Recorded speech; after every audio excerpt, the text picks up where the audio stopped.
हिजो विश्वकै यो उत्कृष्ट संविधान हो भनेर 3 हात उफ्रिने खड्गप्रसादजी आज यो संविधानको पाना च्याप्दै हुनुहुन्छ, आगो लाउँदै हुनुहुन्छ। यदि यो प्रतिनिधि सभालाई विघटनलाई अदालतले सदर गर्यो भने कथम कदाचित नगर्ला, गर्यो भने जातीय अतिवाद नेपालमा बौरिन्छ। खड्गप्रसादजी जङ्गबहादुर भन्ने परिकल्पनामा अगाडि बढ्नु भएको छ। त्यो अर्को सनक हो। एकरूपता नभएको मात्रै होइन, बेला बेलामा उहाँका कुराहरू होसमा भएका मानिसहरूले नगर्ने खालको जस्तो आउन थालेको छ। खड्गप्रसाद ओलीजी सनकको भरमा बोल्नुहुन्थ्यो, तर 2/3 प्रधानमन्त्री भनेर नेपाली समाजले कहिलेकाहीँ इन्टरटेन गर्यो, त्यसैको मूल्य पनि आज हामी तिर्दैछौँ। खड्गप्रसाद ओलीजीले अचानक एक दिन घोषणा गर्नुभयो कि भारतको अयोध्या नक्कली हो, अयोध्या चाहिँ नेपालको ठोरीमा पर्दछ भन्ने। त्यो महाको हावादारी कुरा थियो। देशको प्रधानमन्त्रीले 17 सिल्ली कुरा गरेपछि देशको शिर निहुरिँदै गयो। त मैले इन्टरभ्यूहरुमा भनेको थिएँ पहिले कुरो, यो संसद विघटन गर्दैछन्। केही अगाडि उहाँले संसद विघटन हुनु अगाडि उहाँले टिप्पणी गर्नुभएको थियो, नेपालको विकास देखेर विश्व चकित छ भन्ने कुरा। मैले एउटा लेख नै लेखेको थिएँ, सनकको श्रृङ्खलाको यो तेस्रो चौथो अभिव्यक्ति हो। नेपालको प्रगति देखेर अन्तर्राष्ट्रिय समुदाय चकित छ। यो भन्दा हावादारी कुरो संसारमा केही पनि हुन सक्दैन। हो, ओलीजीका केही कुकर्मका कारणले अन्तर्राष्ट्रिय समुदाय चकित छ। तरुसँगको मेरो किचलो भयो, मैले संविधान प्रतिनिधि सभा विघटन गरेँ भनेर विघटन गरेको कारणले संसार चकित छ, सनकका कारणले संसार चकित छ। ल मलाई देखाउनु संसारमा आज सपने नेपालको विकास र प्रगतिको कारणले कुन अन्तर्राष्ट्रिय समुदायको कुन देशको मान्छेले चकित भएको भनेको छ। एउटा सनकमाथि नेकपाले नियन्त्रण गर्न सकेन। त्यसले जति ओलीजी जिम्मेवार हुनुहुन्छ त्यति नै पुष्पकमलजी, माधवजी र झलनाथजीहरू पनि जिम्मेवार हुनुहुन्छ। पार्टीभित्रको किचलोको कारणले मैले संसद विघटन गरेँ भन्नुभएको छ। ओली अपराधको सबैभन्दा ठुलो बकपत्र यही हो।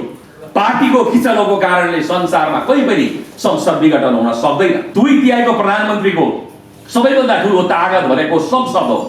संसदलाई छलेर उहाँले आधा दर्जन भन्दा बढी अध्यादेश किन ल्याउनु भयो? राष्ट्रिय सभामा नभएका मान्छे पनि मन्त्री बनाउने सिलसिला सुरु गर्नुभयो। सर्वोच्च अदालतले यस्ता निर्णयहरूलाई सदर गर्न थाल्यो भने, विघटनको सदर गर्न थाल्यो भने नेपालमा जुनसुकै प्रधानमन्त्रीले पनि भयदोहनलाई अगाडि बढाउँछन्। ब्ल्याकमेल आफू खाली नै भयो भने 1 सेकेन्ड अगाडि गएर चाहिँ विघटन गर्दिने। होसमा हुनुहुन्छ कि हुनुहुन्न म जान्न चाहन्न, यो पत्रकार मित्रहरूले टटोल्ने कुरा हो।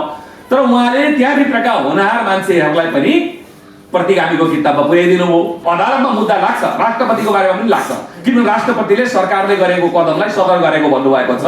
त्यो सरकारलाई लागेको मुद्दा हो। खड्गप्रसादजी जङ्गबहादुर भन्ने परिकल्पनामा अगाडि बढ्नु भएको छ। त्यो अर्को सनक हो। नेपालको संविधान जुन बन्यो कमजोर भनेर कतिपयले भने पनि कतिपयले आगो लगाए कालो संविधान भनेर। आज उनीहरू संविधानको आठमा डामियो भनेर सडकमा संविधानको रक्षाको लागि उत्रिएका छन्। यो सुखद सन्देश हो। यो सरकारको मातहत भनेर सेनालाई तान्ने खड्गप्रसादजीको अभिष्ट छ, षड्यन्त्र छ र सेनालाई विवादमा तार्ने प्रयत्न हुँदैछ। देशलाई गृहयुद्धमा खड्गप्रसादजी धकेल्दै हुनुहुन्छ। यसको मूल्य कसले तिर्ने? प्राप्त उपलब्धिहरू थिए, गणतन्त्रलाई उहाँ दाउमा लाउँदै हुनुहुन्छ र दुःखका साथ मैले भन्नुपर्छ गणतन्त्रप्रति वितृष्णा पैदा गर्ने काम खड्गप्रसादजीले गर्नुभएको छ। नेपालमा अब संविधान सभाको निर्वाचन हुँदैन, न त नयाँ संविधान नै बन्छ। आफूलाई म प्रतिगामी हुँ, म पार्टीमा अल्पमतमा परे, म संसदमा अविश्वासबाट फालिने भएँ, म र राष्ट्रपति मलाई भोट देऊ भन्दा संसारमा कसले भोट दिएको उदाहरण छ? त्यो भोटै आउँदैन भने खड्गप्रसादजीले कसरी चुनाव गर्नुहुन्छ? पूर्व राजासँग मतियार रहेछ भने मात्रै अधिकार अदालतले यो सदर गर्छ, होइन भने यो सदर गर्दैन। सबभन्दा ठुलो अदालतको मानहानि खड्गप्रसादजीले गर्नुभएको छ, विष्णु पौडेलले गर्नुभएको छ। आज सारा कानुन व्यवसायीहरू देशमा कहीँ अदालतले गु खाने त होइन यो कुरामा। प्रतिनिधि सभा चाहिँ विघटनको निर्णयलाई सदर गरेर भने निन्याउरो मुख लगाएका छन्। अदालतभित्रको विकृति, भ्रष्टीकरण, राजनीतिकरणलाई लिएर त हामी त जनता बजारमा त संसारमा कसरी पनि रोक्न सक्दैन। सारा नागरिक आन्दोलन, नागरिक समाजसँग यसको विरुद्धमा हुँदा मैले सदर गरेँ, त्यो लेख्नु होला जस्तो मलाई लाग्दैन।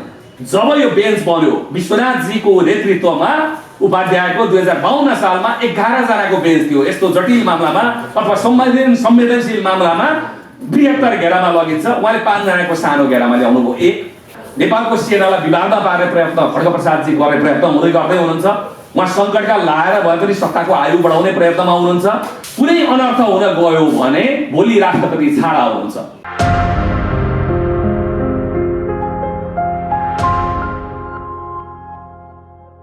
जब चीनले आणविक परीक्षण गर्यो त्यो बेला शान्ति समाज स्थापना भएको 8 दिन मात्रै भएको थियो। 8 जुन 1996 का दिन त्यो आणविक परीक्षणको विरोधमा र विश्वव्यापी रूपमा आणविक अस्त्रको उन्मूलन हुनुपर्छ भनेर हामीले प्रदर्शन गरेका थियौं। त्यो रक्त पार्कमा, त्यहाँबाट हामी गिरफ्तार पनि भएका थियौँ। यसरी हाम्रो आणविक अस्त्र विरोधी अभियान सुरु भएको थियो। त्यो 25 वर्ष अगाडिको जनमत म स्मरण गर्न चाहन्छु। असम्भव प्राय भनिन्थ्यो कि विश्वका शक्ति राष्ट्रहरू 9वटा जुन छन् आणविक अस्त्रधारी राष्ट्रहरू, तिनीहरूले कसरी आणविक अस्त्रको उत्तोलन गर्लान् भन्ने यो असम्भव प्राय कुरा हो भनिन्थ्यो। तर 2017 को जुलाई महिनामा आएर संयुक्त राष्ट्र संघले आणविक निषेध सन्धिलाई जारी गर्यो। त्यो आणविक निषेध सन्धिलाई चाहिँ 9वटा राष्ट्रहरू, अमेरिका, रुस, चीन लगायतका आणविक अस्त्रधारी राष्ट्रहरूले अनुमोदन गरेका छैनन्। त्यसैले हामीले जुन सपना देखेका थियौँ आणविक अस्त्र रहित विश्वको, त्यो साकार हुन्छ कि भन्ने एउटा स्मृति देखियो, एउटा चित्र देखियो। र हामी यो वर्षको 10 डिसेम्बरमा काठमाडौँमा 9वटै दूतावास, अमेरिका, चीन, रुस लगायतको दूतावास अगाडि हामी विरोध प्रदर्शनमा उत्रियौँ र शान्ति समाजका, मानवाधिकार तथा शान्ति समाजका शाखाहरूले 31वटा शाखाले 32वटा कार्यक्रम गरे। देशभरि 41वटा कार्यक्रम भयो।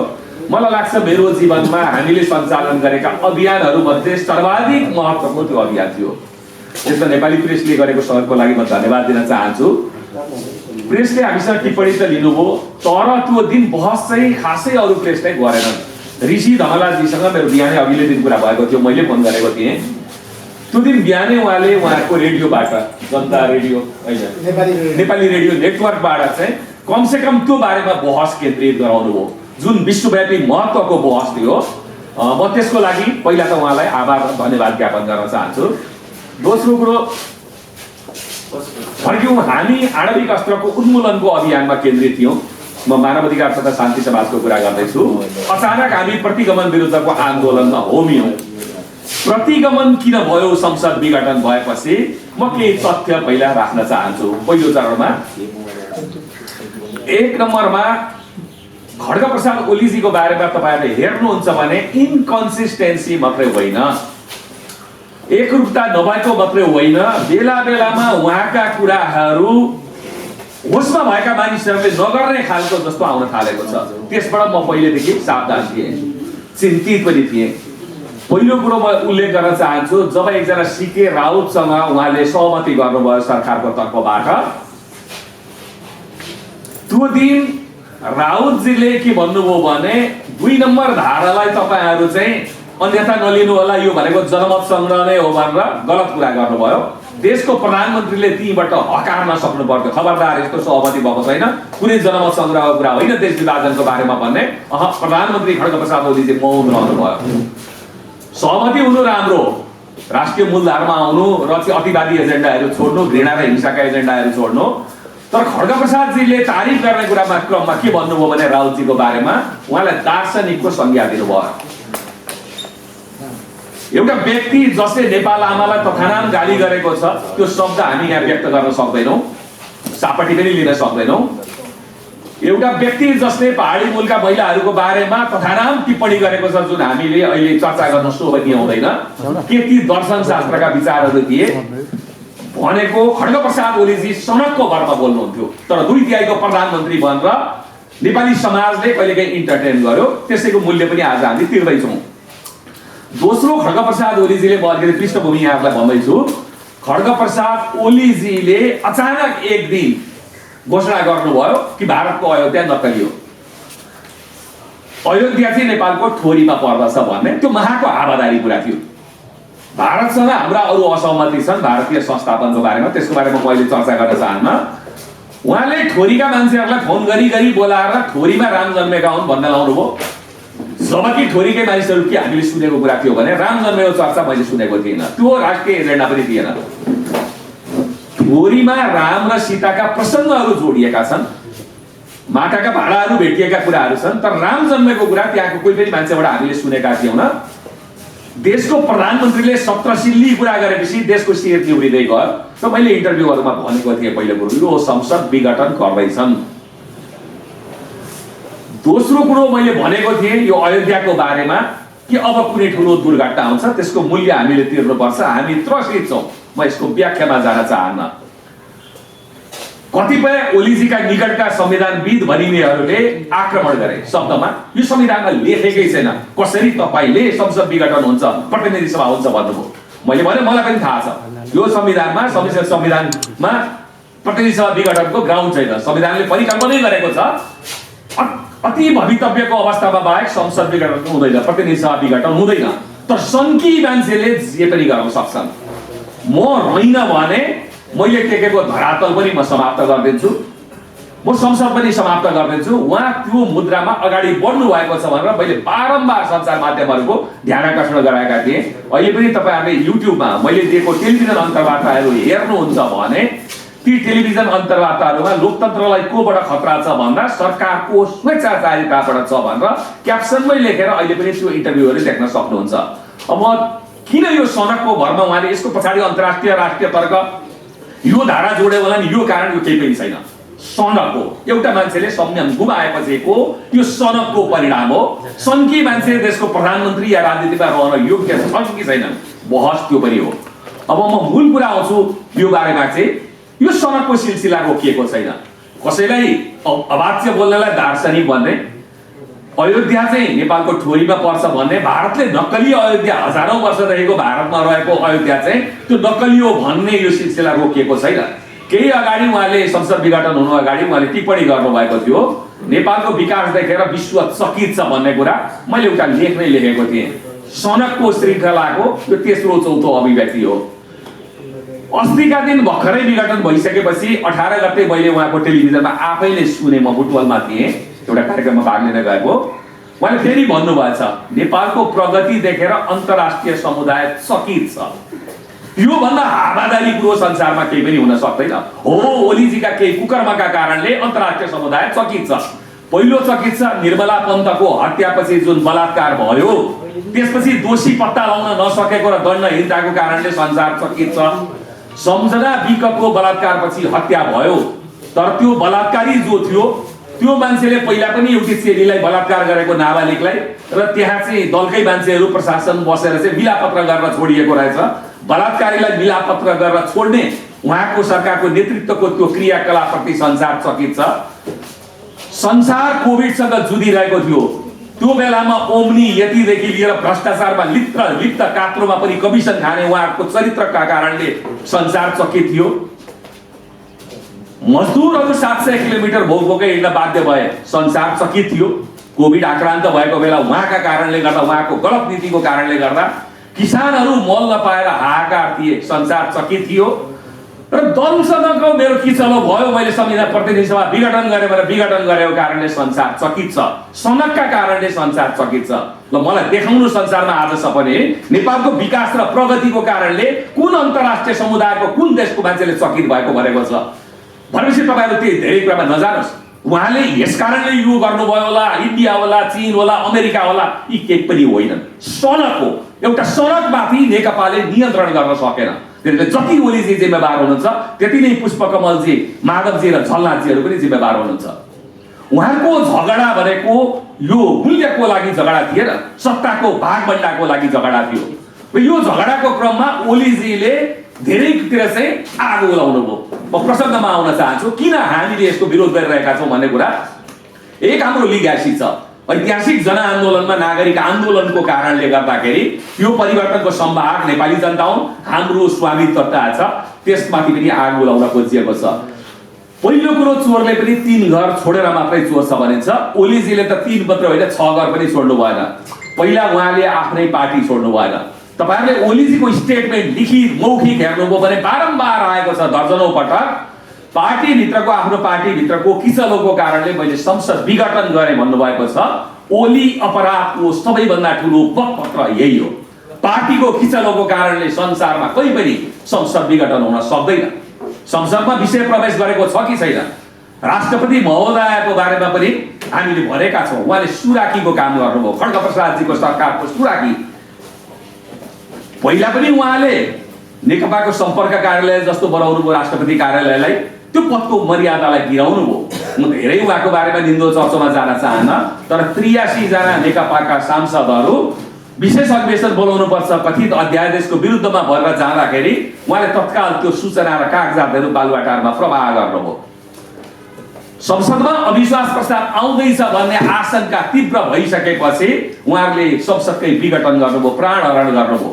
जहिले पनि ओलीजीले स्वतन्त्रता समृद्धिका लागि बाधक भयो भनेर स्वतन्त्रताको घाँटी राख्ने प्रयत्न गर्नुभयो, प्रेसमाथि नै प्रहार गर्नुभयो, हरेक नागरिकको टेलिफोनहरू ट्याप गर्न सकिने प्रावधान सहितका विधेयकहरू ल्याउनुभयो संसदमा, 1 दर्जन भन्दा अगाडि विधेयकहरू। त्यसैले त्यो स्वतन्त्रता विरोधी चरित्रमा उहाँले के गर्नुभयो, पहिला त आफ्नो पार्टीलाई पनि छोड्नु भएन, दोस्रो संसदलाई पनि छोड्नु भएन, तेस्रो संविधानलाई पनि आगो लाउनु भयो, छोड्नु भएन। उहाँले हरेक मर्ममा प्रहार गर्दै हुनुहुन्छ र गैर संवैधानिक कार्यको सिलसिला नेपालमा प्रारम्भ भयो। यो संविधानले परिकल्पना गरेका 5 वटा कुराहरू म फेरि भन्न चाहन्छु। एक, बहुमत प्राप्त दलको नेता चाहिँ प्रधानमन्त्री हुने, त्यो हुन सकेन भने 2 वा 2 भन्दा बढी दलको नेता प्रधानमन्त्री हुने, त्यो पनि हुन सकेन भने लार्जेस्ट दल ठुलो दलको नेतालाई प्रधानमन्त्रीमा आमन्त्रण गर्ने, विश्वासमत हासिल गर्नुपर्ने, त्यो पनि हुन सकेन भने जसले विश्वासमत हासिल गर्न सक्छ जस्तो लाग्छ मेजोरिटी त्यसलाई दिने, त्यो पनि भएन भने सरकारको सिफारिसमा प्रतिनिधि सभा विघटन गरेर मध्यावधिमा जाने बाहेक संसद विघटनको कुनै पनि प्रावधान छैन। खड्गप्रसादजी भन्नुहुन्छ 64% मसँग छन्, विश्वासको मत किन लिनु भएन 64% छन् भने ती सबै हावादारी कुरा हो। अब यहाँ फर्केर आउनुहोस्, उहाँले गरेका यी कुकर्म र अनर्थका कारणले देश कतातिर हेड गर्दैछ भन्दाखेरि आज विधेयकहरू सबै अलपत्र परेका छन्, मृत्युको मुखमा परेका छन्। संसदमा प्रतिनिधि सभामा आएका विधेयकहरू अध्यादेशबाट शासन गर्ने शैली उहाँले प्रारम्भ गर्नुभयो। 2/3 प्रधानमन्त्रीको सबैभन्दा ठुलो ताकत भनेको संसद हो। संसदलाई छलेर उहाँले आधा दर्जन भन्दा बढी अध्यादेश किन ल्याउनु भयो? यो संविधानले दल फोड्ने कुरालाई चाहिँ असम्भव प्राय बनाएको थियो, निरुत्साहित गरेको थियो। जस्तो कि विगतमा बैंकका काण्ड, सुन काण्ड, ब्लू फिल्मसम्म देखाइएका काण्ड सांसदहरूलाई खरिद बिक्री आयाराम गयाराम त्यो प्रवृत्तिलाई निरुत्साहित गरेर संविधानले के भन्यो भने प्रावधान चाहिँ दल फुट्नको लागि संसदीय दलमा पनि 40% र यता पनि 40% कि केन्द्रीय कार्य समितिमा नभए दल फुट्न सक्दैन। यद्यपि यो निरङ्कुश प्रावधान पनि हुन सक्छ, म फेरि दोहोर्याउन चाहन्छु, यो प्रावधान सही बेठिकमा हामी नछौँ, तर यो प्रावधान नेपालले ग्रहण गर्यो। किन ग्रहण गर्यो भने विगतको विकृतिलाई देखेर। कसैलाई लाग्ला दल फुट्न पाउने सहज हुनुपर्छ, हाम्रो अधिकारको कुरा हो, आफ्नो ठाउँमा उहाँहरू ठिक हुन सक्नुहुन्छ, तर विगतका विकृतिलाई लिएर खड्गप्रसादजी मात्र होइन, शेरबहादुरजी मात्र होइन, सुशील कोइरालाहरू सबै बसेर उहाँले सहमति गर्नुभयो यो प्रावधान राख्ने। यसमाथि उहाँले प्रहार गर्नुभयो वैशाख 8 2077 एकतिर मात्रै 40% भए दल फुटाउन सक्ने भनेर दल बोर्ड अध्यादेश ल्याउनु भयो।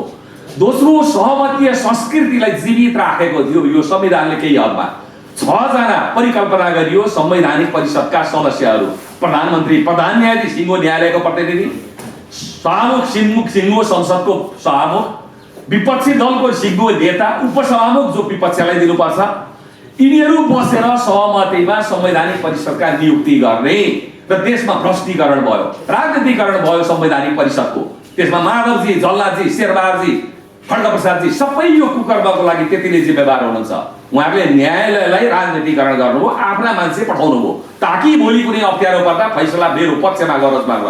उहाँहरूले अख्तियार लगायतका निकायहरूमा के परिकल्पना गर्नुभयो संविधानको स्पिरिट विपरीत भने भोलि भ्रष्टाचारको बुद्ध लाग्न सक्छ आफूमाथि, उन्मुक्ति पाउनको लागि एक-एकवटा आयुक्त या प्रमुख आयुक्त चाहिँ आफू खल्तीको मान्छे राख्ने कुरामा जानुभयो।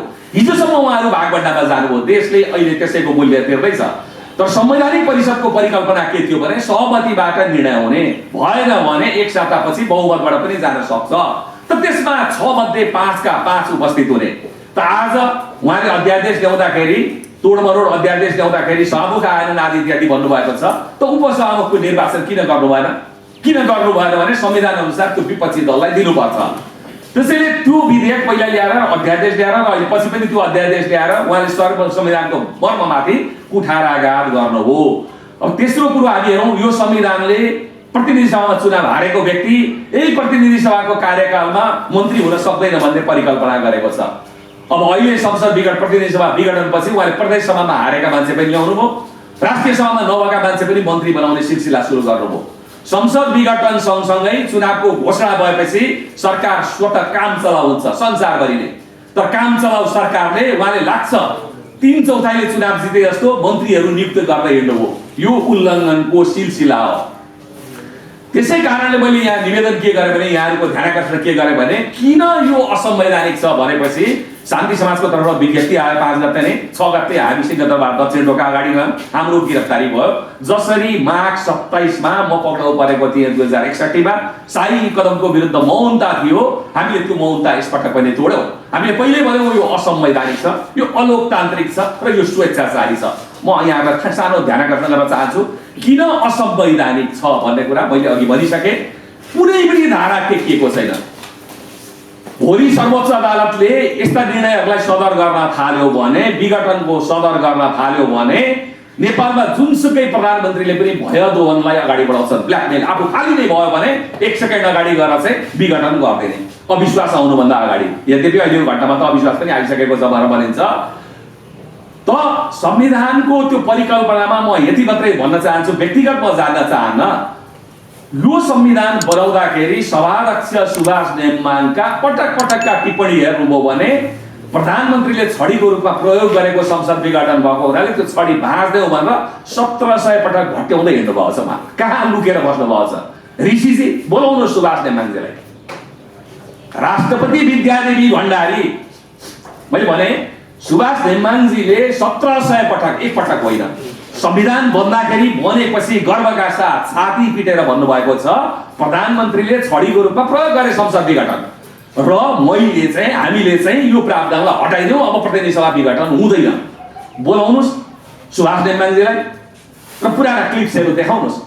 कमसेकम सुभाष नेमाङ जस्तो होनहार मान्छेलाई प्रतिगामीको किता र प्रतिगामी भनेर टान्दिनु भयो खड्गप्रसादजीले। एउटा व्यक्तिको सनकको पछाडि खड्गप्रसादजीका योगदान होला। 50 वर्ष लामो राजनीतिक जीवनमा केही राम्रा काम पनि गर्नुभएको होला। पछिल्लो कालखण्डमा उहाँ सन्किनु भयो, होसमा हुनुहुन्छ कि हुनुहुन्न म जान्न चाहन्न, यो पत्रकार मित्रहरूले टटोल्ने कुरा हो। तर उहाँले त्यहाँभित्रका होनहार मान्छेहरूलाई पनि प्रतिगामीको किताबमा पुर्याइदिनु भयो। अब नेकपा एमालेकै कानुन व्यवसायी मित्रहरू, निकट मित्रहरू जो पछि नेकपासँग सम्बन्धित छन्, उनीहरूले दिएका कतिपय तथ्याङ्कहरू हेर्नुहुन्छ भने त वर्तमान राष्ट्रपति विद्यादेवी भण्डारी र तपाईको गएर चाहिँ खड्गप्रसाद ओलीजीकै जोडमा यो प्रतिनिधि सभा विघटन नहुने प्रावधान राखिएको हत्तपत्त भन्ने कुरा उहाँहरूले गर्नुभएको छ। त्यसैले ऋषिजीले जुन प्रश्न सोध्नुभयो राजनीतिक निर्णय हो भन्नुभयो, यो 5औं 6औं ठुलो सनकको प्रमाण हो। अदालतभन्दा माथि कोही पनि छैन। अदालतमा मुद्दा लाग्छ, राष्ट्रपतिको बारेमा पनि लाग्छ, किनभने राष्ट्रपतिले सरकारले गरेको कदमलाई सदर गरेको भन्नुभएको छ, त्यो सरकारलाई लागेको मुद्दा हो। त्यसकारणले यो राजनीतिक निर्णय कुनै पनि लाग्दैन भन्नुभयो भने खड्गप्रसादजी जङ्गबहादुर भन्ने परिकल्पनामा अगाडि बढ्नु भएको छ। त्यो अर्को सनक हो। किन यो सनक हो म भन्दैछु भने तत्कालीन राजा, पहिला युवराज र पछि राजा सुरेन्द्रको सनकमाथि लगाम आउन नसक्दा जङ्गबहादुरको अभ्युदय भयो। अहिले खड्गप्रसादजीको नाममा अर्को जङ्गबहादुरको अभ्युदय हुँदैछ र यो जङ्गबहादुरलाई तहलाउने नाममा अवैधानिक तवरमा गयो देश भने अर्को जङ्गबहादुरको अभ्युदय हुन सक्छ। यो खतरामा देश पुगेको छ। त्यसैले 100% यो असंवैधानिक भएको हुनाले तेल र पानी छुट्याउने काम अदालतको।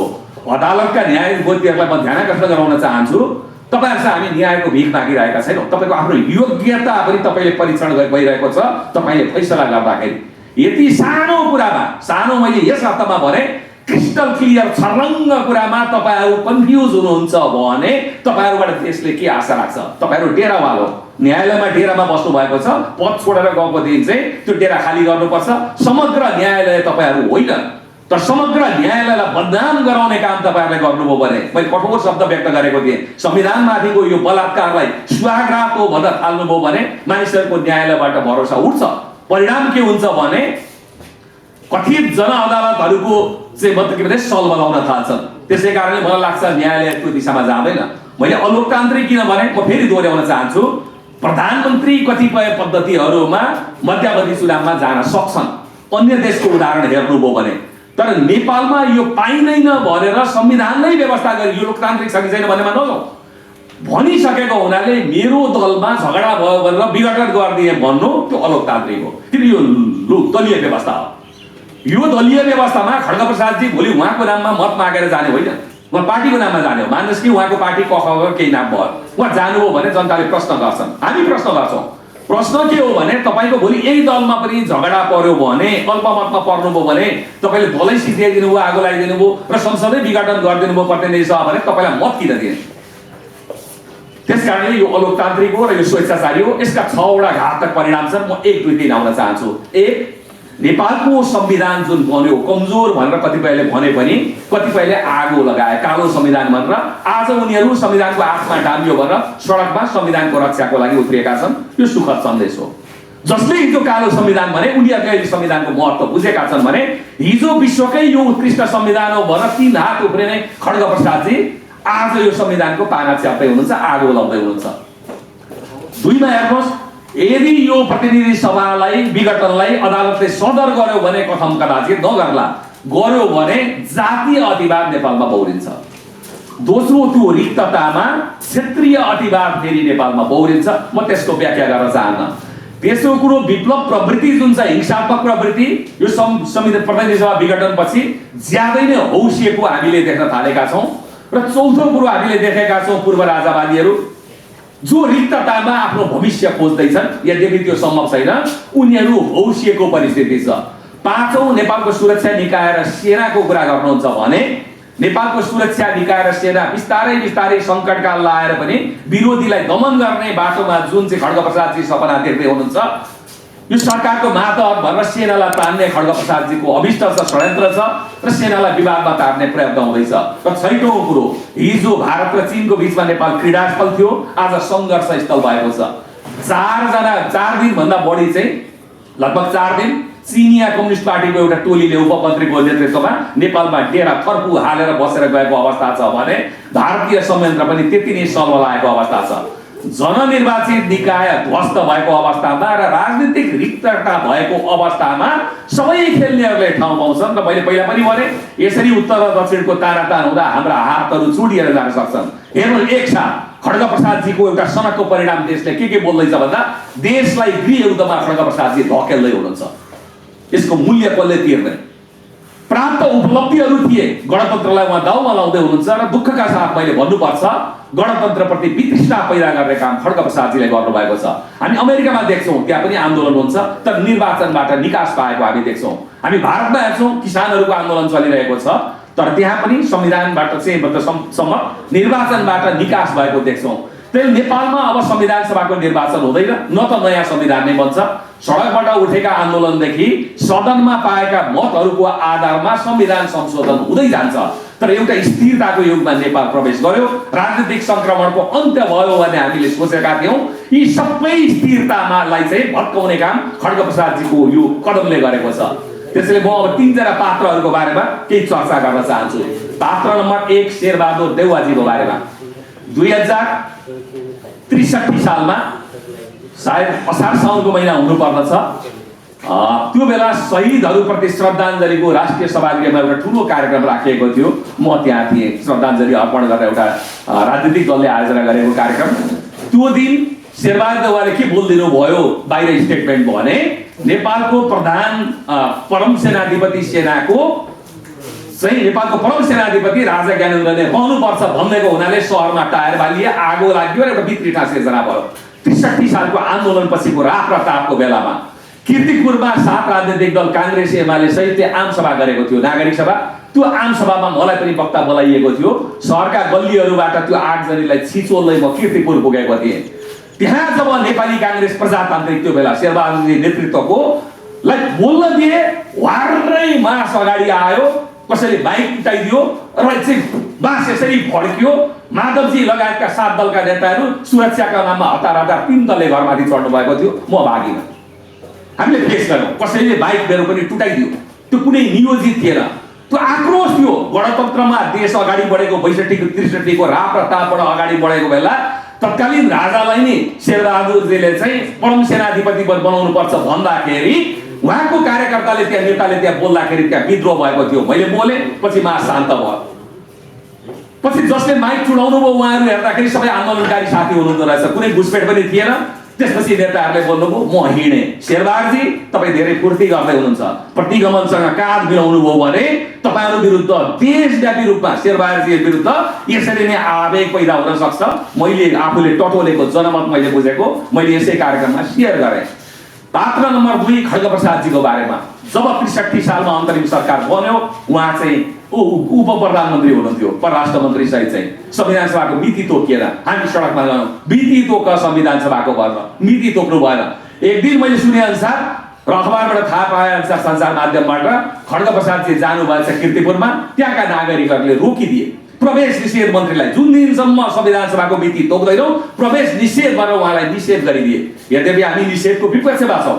त्यो दिनदेखि खड्गप्रसादजी हाम्रो विरुद्ध आगोबाट लाग्नु भयो, किनभने नागरिक आन्दोलन भनेको त्यो को कहाँ सदस्य भएर गठन भएको थिएन, त्यो स्वतस्फूर्त रूपमा देशव्यापी रूपमा उठेको थियो। र यस्तै दबावपछि संविधान सभाको मिति तोक्न त्यो बेलाको सरकार बाध्य भएको थियो।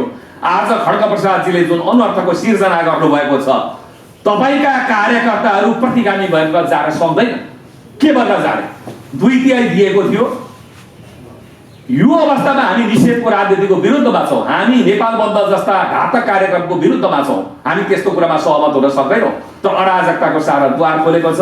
र ऋषिजीले जुन प्रश्न सोध्नुभयो, वैशाखमा चुनाव हुन्छ कि हुँदैन भनेर, आफूलाई म प्रतिगामी हुँ, म पार्टीमा अल्पमतमा परेँ, म संसदमा अविश्वासबाट थालिने भएँ, म र राष्ट्रपति मलाई भोट देऊ भन्दा संसारमा कसले भोट दिएको उदाहरण छ?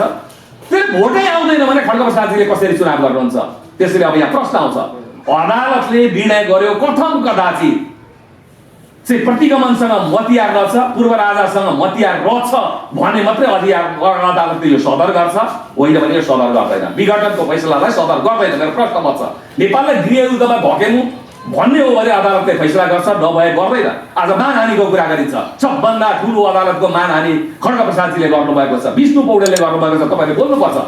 खड्गप्रसादजी बारम्बार बोलिरहनु भएको छ, कसैले पनि यो प्रतिनिधि सभा पुनर्स्थापना गर्न सक्दैन भनेको के हो? अदालतमा मुद्दा परेपछि अदालतको मानहानि होइन। आफ्ना कार्यकर्ताहरू अन्यत्र नजाउन् भन्ने नाममा उहाँ आज चाहिँ भयदोहन ब्ल्याकमेलको राजनीति गरिरहनु भएको छ। त्यसैले वैशाखको कुरामा म फेरि अब तेस्रो पात्रको बारेमा म त एकजना सम्मानीय पात्रको बारेमा उल्लेख गर्न चाहन्छु। जुन बेला सुशीला कार्कीमाथि महाभियोग ल्यायो संसदबाट, विशेष गरेर शेरबहादुरजीको चाहिँ पहलमा तत्कालीन माओवादीको सँग मिलेर, त्यो बेला बसन्तपुरमा मलाई कसैले कार्यक्रममा बोलाएको थियो। एउटा सभामा म बोलेको थिएँ। डाक्टर गोविन्द केसी, म र कल्याण श्रेष्ठ पूर्व प्रधान न्यायाधीश हामी बोलेका थियौँ। त्यो जुन फैसला भयो, चोलेन्द्र शमशेर प्रधान न्यायाधीशज्यू त्यो बेला चाहिँ न्यायाधीश हुनुहुन्थ्यो, उहाँले जुन सुशीला कार्कीको पुनर्स्थापनाको फैसला गर्नुभएको छ, तपाईँहरूले हेर्नुभयो त्यो फैसला भने त्यहाँ लेखिएको छ कि आफ्ना सहकर्मी न्यायमूर्तिहरूको पनि अन्याय निन्याउरो देख्छु भन्नुभएको छ। आज सारा कानुन व्यवसायीहरू देशमा पहिलो अदालतले गु खाने त होइन यो कुरामा, प्रतिनिधि सभा चाहिँ विघटनको निर्णयलाई सदर गरेर भने निन्याउरो मुख लगाएका छन्। मैले यो उल्लेख गरेँ। दोस्रो कुरो उहाँले त्यो फैसलामा लेख्नु भएको छ, हाम्रो बसन्तपुरको सभामा बोलेको कुरालाई लिएर फैसलामै लेख्नु भएको छ, नागरिक समाज पनि सडकमा उत्रिसकेको अवस्था छ भनेर। आज म एक्लै होइन, त्यो बेलाको नागरिक आन्दोलन डाक्टर देवेन्द्रदास पाण्डेले फेसबुक ट्विटरमा कठोर आलोचना गर्नुभएको छ। शान्ति समाज हामीहरू चाहिँ गिरफ्तारीमै हामी गइसक्यौँ। म बुटवलको भर्खरै कार्यक्रम सकेर आएँ, विराटनगर पोखरा मेरो जाने कार्यक्रम छ। ठिक त्यस्तै गरेर मित्र श्याम श्रेष्ठजीहरू माइती घरमा चाहिँ विभिन्न दबावका कार्यक्रमहरू गरिरहनु भएको छ। पहिला अभियान सञ्चालन हुन्छ, अभियानका धाराहरू जोडिँदै गएपछि आन्दोलन बन्छ। त्यो आन्दोलनमा राजनीतिक समाज र नागरिक समाजको सहकार्य भएपछि जनता आएपछि जनआन्दोलन हुन्छ। अहिले आन्दोलन चल्दैछ, अदालतले सदर गरेन भने अदालतभित्रको विकृति फैसलालाई लिएर सडकमा नगए पनि अदालतभित्रको विकृति भ्रष्टीकरण राजनीतिकरणलाई लिएर त हामी त जनतामा जान त संसारमा कसैले पनि रोक्न सक्दैन। हामी नागरिक सत्याग्रहलाई अगाडि बढाउँछौँ। त्यो अवस्थामा प्रश्न गर्न चाहन्छु। त्यसैले खड्गप्रसादजीलाई एक अर्थमा धन्यवाद पनि दिनुपर्छ। पुरानो नागरिक आन्दोलन र समाजलाई जोड्ने अवसर उहाँले दिनुभएको छ।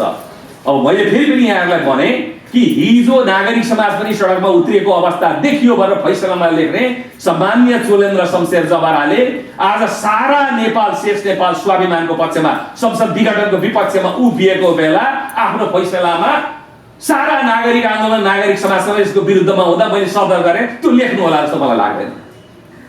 जीवनको यो उत्तरार्धमा यति मेहनत गरेर प्रधान न्यायाधीश भएको मान्छेले त्यो गर्नुहुन्छ जस्तो मलाई लाग्दैन। तर शङ्का गर्ने ठाउँ चाहिँ आयो। शङ्का गर्ने ठाउँ किन आयो भने जब यो बेन्च बन्यो विश्वनाथजीको नेतृत्वमा, उपाध्यायको 2052 सालमा 11 जनाको बेन्च थियो। यस्तो जटिल मामलामा अथवा संवेदनशील मामलामा बृहत्तर घेरामा लगिन्छ, उहाँले 5 जनाको सानो घेरामा ल्याउनु भयो। एक स्वार्थ बाँच्ने काम गर्नुभयो। खड्गप्रसादजी पहिलो पटक प्रधानमन्त्री हुँदा उहाँको महान्यायाधिवक्ता भने सरकारको दाहिने हात कानुनी सल्लाहकार भएका न्यायाधीशलाई, यद्यपि उहाँको योग्यतामा शङ्का छैन, उहाँले यो 5 जनामा राख्नुभयो। विज्ञहरू छोडेर वरिष्ठ न्यायाधीशहरू छोडेर कनिष्ठको घेरामा ल्याउनु भयो। यसले शङ्का गर्ने ठाउँ दियो, यस्तो काम नगर्नुहोस्, तपाईँलाई ठुलो घेरामा लानु, सर्वोच्चको 15, 17, 18। अरू न्यायाधीशहरू कोभिड लागेर चाहिँ घरमा बसेका छैनन्, सबै अदालतमै हुनुहुन्छ। त्यसैले अदालतको बारेमा अप्रिय टिप्पणी गर्ने ठाउँ एउटा त खड्गप्रसादजीले दिनुभयो, किनभने उहाँले मैले भित्र कुरा मिलाइसकेको छु भनेर अर्को बानहारी गर्नुभयो अदालतको। सञ्चार माध्यमहरूमा आएका छन्, लिखतमा छन्, उहाँले मैले म्यानेज गरिसकेको छु भनेर बारम्बार भन्नुभएको छ। त्यसकारणले यो तेल र पानी छुट्याउनको लागि न्यायमूर्तिहरूले धेरै कसरत गर्नु पर्दैन। जति लम्ब्याउनुहुन्छ तपाईँको योग्यतामा प्रश्न हुन्छ, जति अप्रिय भनेको चाहिँ गैर न्यायिक निर्णय गर्नुहुन्छ त्यति तपाईँको योग्यता छताछुल्लो भएर जान्छ। त्यसैले यो अनर्थलाई रोक्नको लागि मैले आह्वान गरेको छु कि नेपालको संविधान लिगबाट बाहिर गएको छ, यो लिगमा ल्याउने काम चाहिँ अदालतको हो। अब अदालतले पनि कथम कदाचित मानव गु नै खाएर, फोहोर नै खाएर, यो अवाच्य शब्द भयो, अप्रिय शब्द भयो, फोहोर नै खाएर निर्णय गरेछ भने पनि म चाहिँ वैशाखसम्म पर्खिन्छु। म व्यक्तिगत कुरा गर्दैछु। वैशाखमा निर्वाचन भएन भने के हुन्छ? खड्गप्रसादजीको वैधता समाप्त हुन्छ। त्यसपछि अर्को खिलराज रेग्मी जन्माउने प्रयत्न भयो भने के हुन्छ? त्यो पनि अवैध हुन्छ, किनभने संविधानै च्यातिसक्यो। तपाईँ वर्षौं 70 वर्षको मेहनत गरेर राजनीतिक स्थायित्वको लागि एउटा संविधान ल्याउनु भयो, खड्गप्रसादजीले च्यातिदिनु भयो, अदालत त्यसको पछाडि गयो। फोहोर खाएर भने के हुन्छ भने कसले संविधान मान्छ? खड्गप्रसादजीलाई फाल्नु पनि असंवैधानिक हुन्छ। खड्गप्रसादजीको निरन्तरता जुन ताकत थियो 2/3 संसद, त्यो विघटन गरिसकेपछि प्रतिनिधि सभा, त्यो पनि अवैध हुन्छ। त्यो अवैध स्थितिमा भने संसदले आफैले गौरवन सक्छ, किनभने यो संसदको आयु 5 वर्ष हो।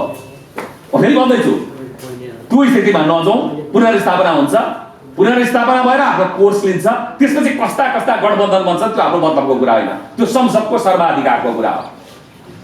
दलमा झगडा भयो भनेर संसद विघटन गर्न सकिँदैन। खड्गप्रसादजीले आफ्नो सनदको दस्तावेज हिजो पनि दिनुभयो ऋषिजीले सोधेकोमा। राजनीतिक निर्णय हो भन्यो भने खड्गप्रसादजीले राजनीतिक निर्णय भनेर भोलि यो रिपोर्टर्स क्लब सरकारले कब्जा गरिदियो भने त्यो राजनीतिक निर्णय हुन्छ। दोस्रो कुरो, खड्गप्रसादजीको सडकको बारेमा मैले अर्को कुरा गर्न खोजेको उहाँहरूको बारेमा के हो भने उहाँका हरेक दस्तावेज हेर्नुभयो भने संयम गुमाएको त्यो प्रतीत हुन्छ।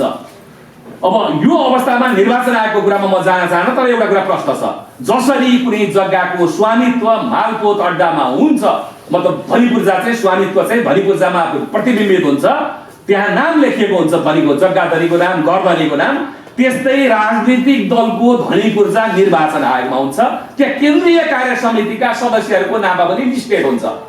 भोलि पुष्पकमलजीले 2200 बनाउनु भयो, फेरि खड्गप्रसादजीले 4400 बनाउनु भयो भनेपछि यस्ता तपसिलका कुरामा निर्वाचन आयोगहरू अल्मलिनु हुँदैन। जे न्याय हो न्याय गर्नुपर्छ। त्यसैले म यहाँ सानो कुरा उल्लेख गर्न चाहन्छु तपाईहरुसँग, यो पैसाको झगडा हो, यो पदको झगडा हो, यो सम्पत्तिको झगडा हो।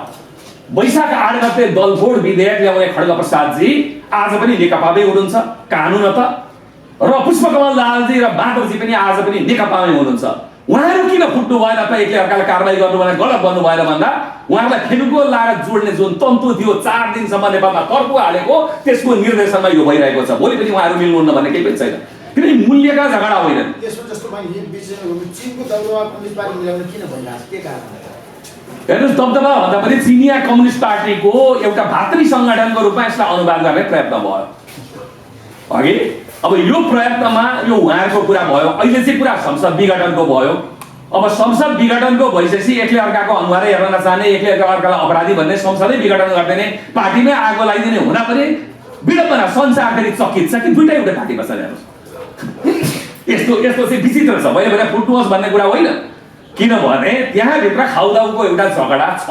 त्यसैले यो अवस्थामा मैले अन्तिम पहिलो चरणमा अन्तिम एउटा कुरा सकेँ कि म फेरि निवेदन गर्न चाहन्छु, यो देशलाई गृहयुद्धमा धकेल्ने हो भने, यो देशमा संविधानलाई च्याप्ने हो भने, जातीय अतिवादलाई बढावा दिने हो भने, क्षेत्रीय अतिवादलाई बढावा दिने हो भने, हिंसात्मक राजनीति गरिरहेकाहरूलाई मोर्चा खाली गर्ने हो भने, बढावा दिने हो भने अदालतले सदर गर्छ। प्रतिगमनलाई हतियार रहेछ अदालत भने, विशेष गरेर अदालतको नेतृत्व यो सदर गर्छ, होइन भने म त्यो आशा गर्दिनँ।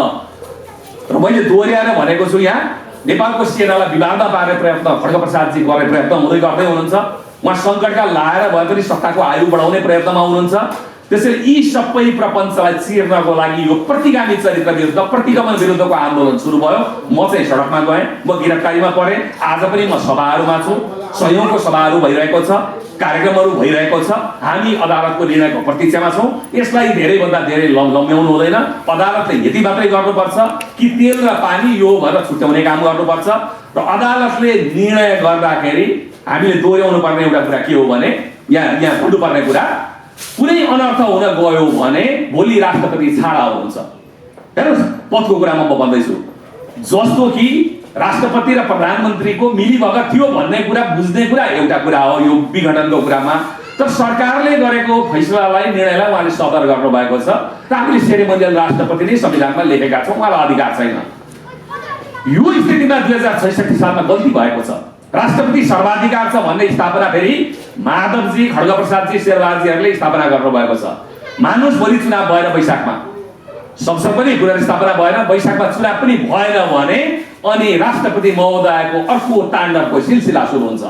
उहाँलाई हटाउने 2/3 संसद नै हो। संसद हुँदै हुँदैन प्रतिनिधि सभा, त्यसपछि उहाँको नाममा शासन एकोहोर्याएर चाहिँ 2-4 वर्ष लम्ब्याउने षड्यन्त्र भइरहेको छ। यी सबै अनर्थलाई प्रवेश कहाँबाट खुल्छ? संविधान प्रतिनिधि सभा विघटन सदर हुँदाको अवस्थामा।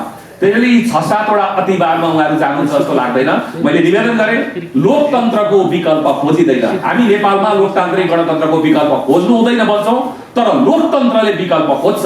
लोकतन्त्रले भ्रष्टहरूको विकल्प खोज्छ, निर्वाचनको माध्यमबाट सक्षमहरूको विकल्प खोज्छ र लोकतन्त्र आफैले नदी जस्तो सलल्ल बग्ने प्रक्रियालाई निर्धारण गर्छ। लोकतन्त्रमा फोहोर जमेर बस्नु हुँदैन। तर लोकतन्त्रकै विकल्प खोज्ने नारा नेपालमा किन चर्किएको छ गणतन्त्रको भने गणतन्त्रलाई बदनाम दलहरू र दलका नेताहरूले गराउनु भएको छ। खड्गप्रसादजीले धेरै गर्नुभएको छ, पुष्पकमल र चाहिँ माधवजीले पनि गर्नुभएको छ, शेरबहादुरजीले पनि गर्नुभएको छ। यी सबैको विकल्प जनताले खोज्छन्। त्यसैले जनतामा जाने भन्दाखेरि प्राकृतिक मृत्यु वर्ण गर्न पाउनुपर्छ प्रतिनिधि सभाले।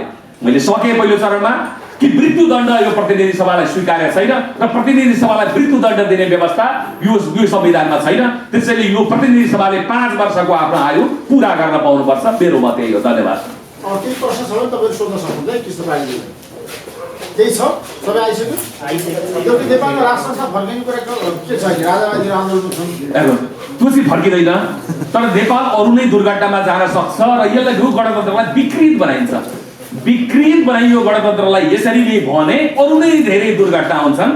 त्यसैले आज लोकतन्त्रलाई बदनाम गराइएको हुनाले प्रतिनिधि सभा विघटन हुँदा धेरै ठुलो हलचल पैदा भएको छैन। त्यो धेरै ठुलो हलचल पैदा नभएको खड्गप्रसादजीतिर समर्थन होइन, त्यो लोकतन्त्रलाई बदनाम गरिएको कारणले गर्दाखेरि हो। त्यसैले हामीले बुझ्नुपर्छ राजतन्त्र चाहिँ फर्किँदैन, तर देश अरू ठुल्ठुला दुर्घटनामा जान सक्छ।